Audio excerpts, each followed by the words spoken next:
Arlington Heights, Illinois, 51st Pacific Coast Amateur Champion. Doug, how does that feel to hear that? It feels great. I wasn't even sure if I was going to be playing this week, but I got a nudge from my coach right after the Palmer Cup. He said, I think Chambers Bay would be good for you, and two of your teammates are playing, and I think you're going to have a good time, possibly a very good week. And I took his advice, and I'm very thankful that I was allowed to play and had a great time this week. You took a major championship venue. Obviously, the 2015 U.S. Open was hosted here, and you walked around it in the first 41st hole. You made your first bogey. How about that streak? Yeah, I mean, the game plan the first day, because I mean, obviously we don't play this type of golf or this type of golf course very often, and it's not traditional, not conventional. So I wasn't really sure how it was going to play. Obviously, the greens are different from what we're used to, but I actually liked the greens. I just wasn't sure how the ball would react, like with iron shots or anything. So I played pretty conservative that first day, and was lucky to hit it around and not make any bogeys. It was kind of a stressful round though, because only making one birdie, if you made a bogey, it was kind of like a detriment to the round. But then the next day, I kind of got it going and just was feeling it. Felt good throughout the whole bag. Made some good putts, hit some good drives, and took advantage.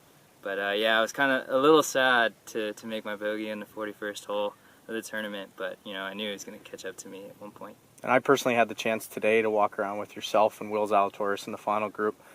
What do you have to say about playing the final round with a past and defending champion in Will? I knew it was going to be tough. Will's a great competitor. He's won a lot of good tournaments. He's won the Trans-Miss a couple of times. He won this last year.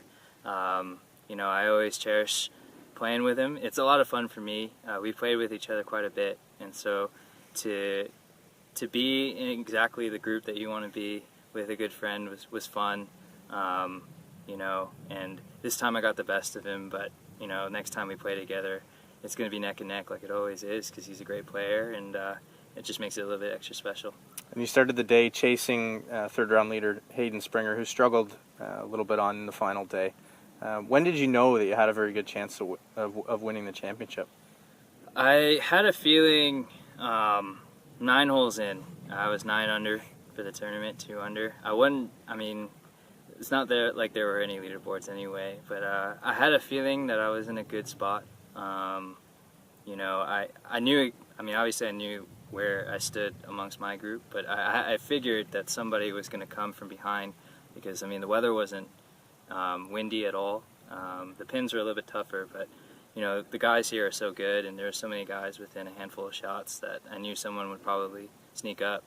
And I knew the double on 10 kind of hurt, but I figured if I just kept giving myself chances and didn't get too greedy, I thought I'd be at least having a chance with three or four holes left to play. And how about the field this week? It was pretty star-studded with a lot of low-ranked amateurs. I gotta say it was one of the best of the summer for sure. I don't remember playing with so many guys ranked inside the top 10 in a tournament. The Northeast was pretty good, but this was a lot of fun. A lot of really good players. You had Braden, Will. I can't think of all of them, but Cameron Champ, Scotty Scheffler, Lowam at the U.S. Open. There were so many guys. Had no idea who was going to win and start the week, and to be able to get it done is pretty special. And I overheard you saying up top there after you finished that this is your first win in quite some time. You've competed, but this is the first time you've been able to pull out in a little bit of time. How great does that feel to be able to do it on such a great course? It feels great, for sure. It's been humbling to play really well and maybe not quite get it done. I've done it many ways where I've maybe let it go, let it get away from me, and then play really well and have someone shoot 62, I think, on me in the final round of regionals this year back at school. But to finally get it done, especially in a close one, was a lot of fun. I think it's going to give me a lot of confidence moving forward.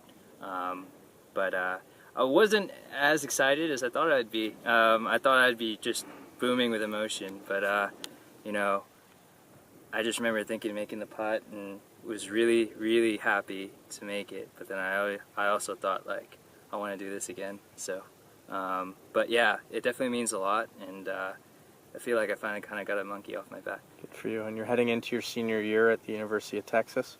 Obviously, you've got one of your fellow Hookham teammates playing well right now at the British Open. Do you have anything that you might want to say to Jordan while holding this trophy? I don't think anything I'll say really will help or really illuminate his outlook on the rest of the week. But I wish him good luck. I'm a huge fan. You know, special greetings from Chambers Bay if that helps anything. That was his last major win. But yeah, I hope he gets it done, and I'll be watching every hole. Absolutely. Congratulations, man. Thank you. I appreciate it. Yeah.